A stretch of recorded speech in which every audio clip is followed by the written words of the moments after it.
Hello and welcome to the Wake Up Podcast. I am Ben Kaysen, joined with Tyler Shaun. Tyler, how are you doing? I am surviving and thriving, as always. Surviving and thriving. Tyler, what do you do at Wake Up? I am a production manager and community outreach specialist is my official title. All right. And so why are you here? Why am I here in this room right now? Yeah. What are we going to talk about today? We're going to talk about storytelling is how I was introduced to this segment. That's right. And we have a specific way of going about that for me in particular, which is the message over the medium. Tell me more about that. Message over the medium. So I actually got into a topic or a conversation last night when I went to see this documentary. People asked me what my favorite part of the video process was. And of course, the video process is a form of storytelling. But for me, I told them it was actually very difficult to pin down which part of any particular video that you love doing the most. Yeah. Because for me particularly, it's the message behind the video that matters. It's not the video itself. So that could happen in the actual filming of the video. It's like me enjoying time with the people that I'm with at that moment. And enjoying that moment is very, it can be my favorite part. Or my favorite part can be in post-production when we actually say we went in there with an intention of having a specific message that we know is going to reach a lot of people. Yeah. That can happen in post-production. You know, I don't see that come together until the very end a lot of times. Or the final product itself is like when the music has been added, when the message has been delivered, when all the cinematography has been done. That's when you really can love the video itself. So it's really hard to pin down your favorite part of that process for me, but it all has to do with the message. So the message. So why is it important to try and define your message before you go out on a project? Well, you want to have intention for what you're doing, right? Like Eric, our I still don't know his title officially. He decided to go with President of Operations. Our president of our poo. Yeah, I heard that in his podcast. Our poo, talks about how we have so much talent in the building for what we do, but having strategy behind it is where we're actually going to be able to help our clients. And it's the same thing with delivering any type of message, having like intent and strategy behind the reason you're doing it. Like you want to be able to tell people, you want it to get out there. You want people to be able to associate and to reflect on the message that you're trying to deliver. So having a strategy going for like doing it is very important. It doesn't matter if it's actually contrary to what I was talking to J-Rod, another one of our videographers, about, is he had written a paper. This Canadian philosopher who had said the medium is more important than the message. Interesting. Because the medium is what allows the message to get out there. It's what shapes the message, which of course is a combination of those two things. Like if you don't have a medium, you can't really put out a message. Sure. Yeah. But for me, the message is always more important than the medium. Like I can make 100 videos a day, but maybe what if only 2 of those matter to me? What's going to have more impact on an audience? Like, will they be able to tell that it matters to me? Will they be able to relate to it? It's about identifying those key points that allow people to really relate to your videos, to your medium. Yeah. Same with you with podcasting. It's like if you went into every podcast and you were just rambling about any given thing, it'd be much harder for people to connect, I think, or you'd probably be jumping around the board a lot compared to you going in with, hey, today we're going to talk about message over medium, and that way you can create parameters to allow people to fully, what's the proper word? Fully dive into what you're doing. So how do you go out then on a shoot with your message in mind and not come away with multiple mixed messages? Like, what does that look like practically when you're looking at BRoll, when you're shooting interviews? Like, what does that look like when you're molding it when you're there? From a work perspective, of course, like we have an outline for what we want to. We have a beginning, middle, end, and what that looks like, right? Yeah. We have a hook in the beginning and at the end, because social media nowadays, it's like the first 3 seconds is what gets people to watch. So it's like you want to have a punch right at the beginning from a tactical standpoint. Then the body is really the message that you're trying to deliver, with the the facts, the info that fills everything that you need. Yeah. Followed by, of course, another punch at the end, which is one, how can people take action from what you've just told them, from the information you've just given them? Yeah. Or how can they help the situation, whatever it may be. You come in with like, we need to tell a story. So we have a beginning, we have a middle, and we have an end. And a lot of that can change, on the shoot itself because of somebody's cinematic eye, the way they see the room, the way they identify the small objects that help tell the story. Like for me, we shot a video here in the podcast studio, and you like pressing the record button, you setting the levels, putting headphones on. Those are all little tiny details that are completely up to the person creating the video to help portray the story for them in the grand scheme of things. Yeah, for sure. So say, you're a young videographer and you've really not had a ton of experience besides just shooting some things for fun. And you're like, yeah, I have a story I want to go connect with. How do I then mold what I do when I'm out there to this story that I've come up with? Well, it's figuring out how to mold the things you enjoy into the stories you want to tell. So if you want to tell a dramatic story and you love skateboarding, well, how do I tell skateboarding in a dramatic way? If you want to be comedic and you only love skateboarding, well, how do you make a skateboarding video in a comedic way? Right? It's about tying the things you enjoy into the messages you're trying to deliver. Interesting. So same thing.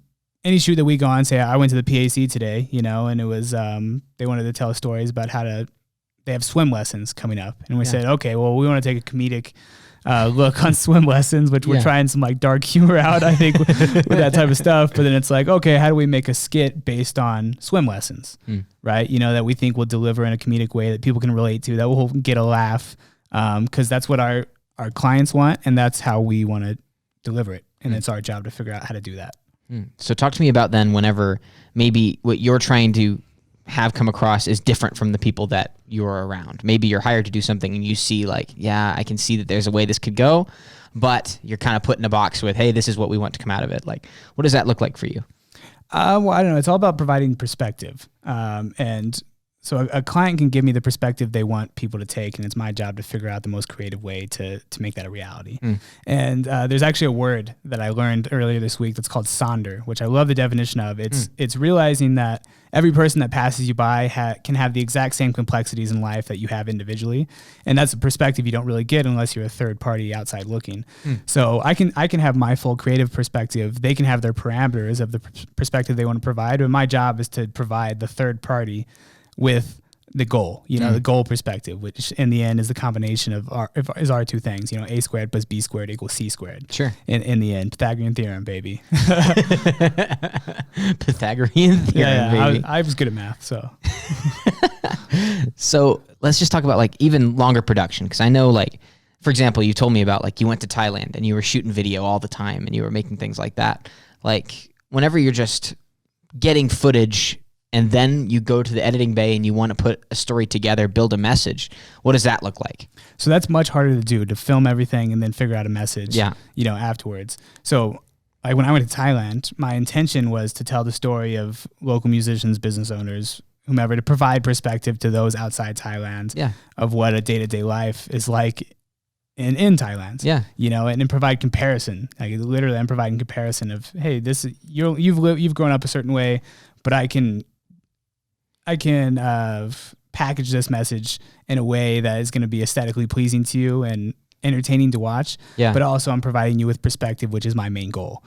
Entertainment is the smoke and mirrors of it all. It's like if a magician was just doing tricks with no build up, no hype, it's no reveal, then there's no point really in the end, or no one's going to pay attention. So I really like to identify important topics. Specifically for me, I'm very community based. So in identifying important topics and figuring out how to make them entertaining to a random audience that may have no intention of even looking up a message like that. Gotcha. Yeah. So just talk to me a little bit about then, whenever you're working with people that you're really passionate about and maybe you have a relationship with them before and you're out there with your video camera and you're trying to figure out their story like that. What does that look like then to balance kind of the personal relationship versus what you're trying to find in your story? Well, the personal relationship is what allows the story to really blossom. If I didn't know anything about the people, I just went in and I just shoot them randomly, no intention, no idea of who they are, what they do, anything like that, then I'm not going to have any personal connection to that shoot. And for me, every shoot should be personal. It's the people you're spending your day with. My theory was always, I want to be able to shoot with people, go out to dinner with them. Oh yeah. Afterwards. So it's almost it's almost flipped now. You should go out to dinner with the people you work with before you work with them. You should understand something about them more than just business owners. Gotcha. And so for me, I get placed these businesses on my plate, but we're trying to tell their stories as people as well. These are business owners. These are entrepreneurs, same as I was, same as I am. Yeah. And how do I connect that with other people too? It's because these people will resonate more than maybe their business even will. So I should definitely have a grasp on what kind of people I'm working with. And ideally, I like all the people that we work with. Like I love our clients, and I thoroughly enjoy being around them. So it's important to have a personal relationship with them, because you want to be able to, so we shoot every 2 weeks with our clients at least. And I want to be able to have a good time with them. So like having a good time not only relaxes people, makes them feel comfortable, but it makes them open up as well.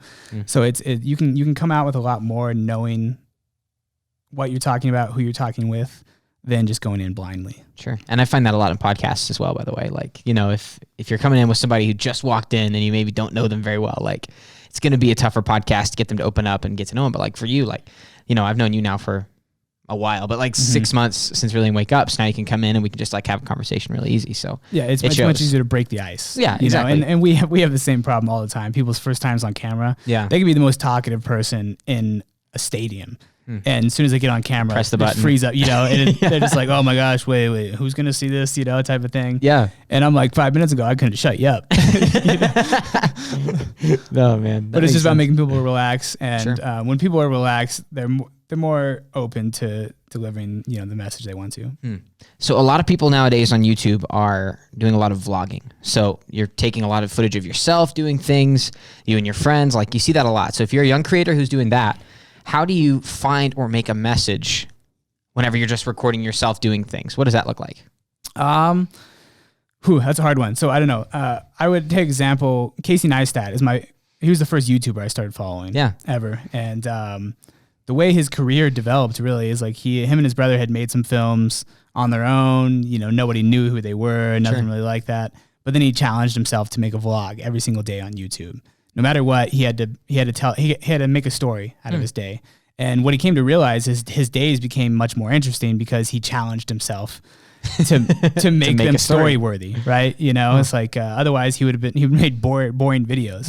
But he proactively had to go out and figure out how to make these videos more interesting to watch, which made him a better videographer, allowed him to tell better stories, made him understand storytelling in itself. Yeah. And I think he got millions of followers within a couple of years, which it took me 2 years to get 100 followers, anything like that.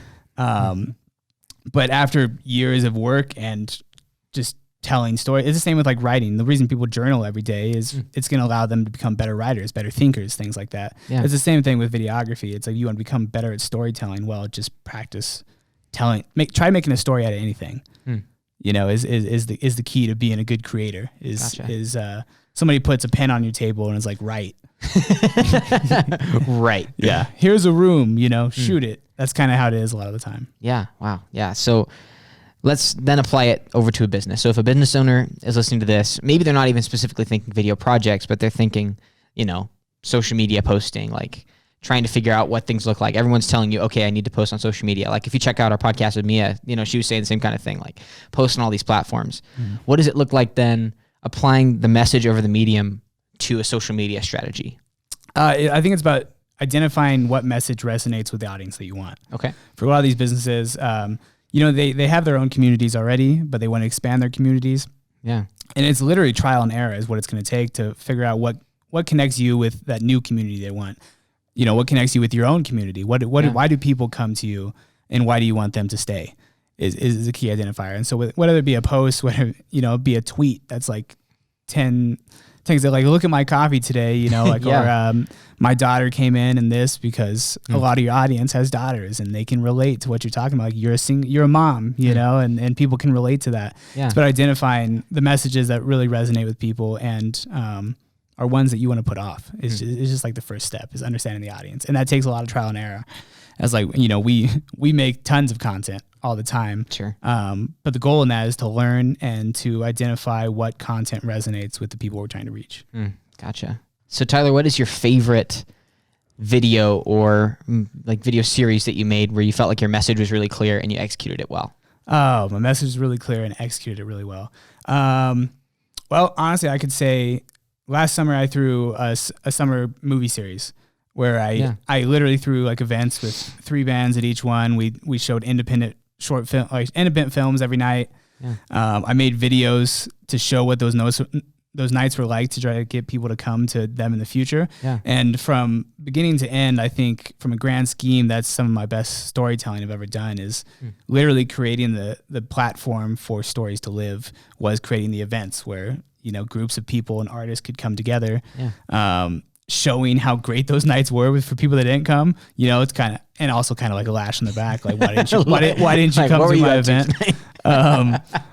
But you know, I did one of these every single month for 3 or 4 months, and we got more and more people every time, and more people watch the videos, and you know, it was just snowballing. Yeah, it was just, you know, a snowball, and then the next year people were like, oh, are you doing that again? Type of deal. Which, like, all of that was just sporadically planned. Like, months before, I hadn't come up with a strategic plan to make all these things happen. Yeah. I kind of had a deal like, hey, I want to throw an event. I want to have a concert. Okay, how do I promote it? How do I book people? How do I get the word out about it? And then how do I create more from the first one to the second one to the third one to the fourth one? And it's the same thing with a content planning strategy, which is what we've been trying to develop, is like months of, you know, strategy behind your message. It's like I wanted to bring people together. I wanted to have music. I wanted to have artists. I wanted to do this. Okay, how do I get people to resonate with that? Well, you throw an event where you get people together that allows them all to shine. And then I need to get the word out about that event, where I create messaging behind it to say why I think people would enjoy these things, you know, because that's the audience I want. I want people that do enjoy these things that I'm doing. And what's the message that's going to identify best with them to get them to come along. And it's all tied in there, but it's our job is to figure out the best way to do that for people. Yeah. All right, Tyler, last question for you. If you're someone young who's maybe never done videography but's listening to this and really like can hear, you know, this sounds like a lot of fun to try and make these stories together, but you're maybe intimidated by the idea of, you know, doing all this planning, trying to make the right shot, trying to edit it right, trying to put it out right. If you're intimidated by that process, what would your advice to that young person be? Imagine no one was watching and it didn't matter. You know, either way, you know, like imagine no one was going to view the video. Would you still be embarrassed to make it? Essentially. So it's like, you got to be able to, you got to be able to drop your ego, you know, like, and drop your pride and just do it. That's the easiest thing. It's, there can be naysayers, but there's also a lot of people that can be very positive and very supportive. So you never find out if you don't do it. It's a classic Michael Jordan, Wayne Gretzky, Michael Scott. You know, you miss 100% of the shots you don't take. Yeah. So it's like, just take the shot and lose a little bit of the ego, and you only get better. And Tyler, you didn't start doing videography until later in your life, right? Yeah, no, I didn't buy a camera until after college, which I went to camera. You know, I went to college and did camera, did radio and stuff like that, but didn't actually buy a camera until after college, which is 4 years ago now. And now I'm a production manager for this company, which has taken a lot of practice. Sure. But it started with, you know, a bad cell phone and bad editing software and bad videos. And made it happen. Yeah. And you just make it happen. You just do it, and snowball effect. Awesome. Tyler, thank you so much. I appreciate it. Cool. Message over medium. That's the main thing you got to remember out of this. Message over medium. Thank you so much for listening. This has been brought to you by Wake Up Pueblo. Go check out some of our previous episodes right here, where we were talking more about some more tips for you as creators, as well as keep your eye out for more coming from more of the talented crew here at Wake Up. Tyler, thank you so much for your time. Just love seeing what you do. Can't wait to see the stories that you tell in the future. Wake up. Wake up.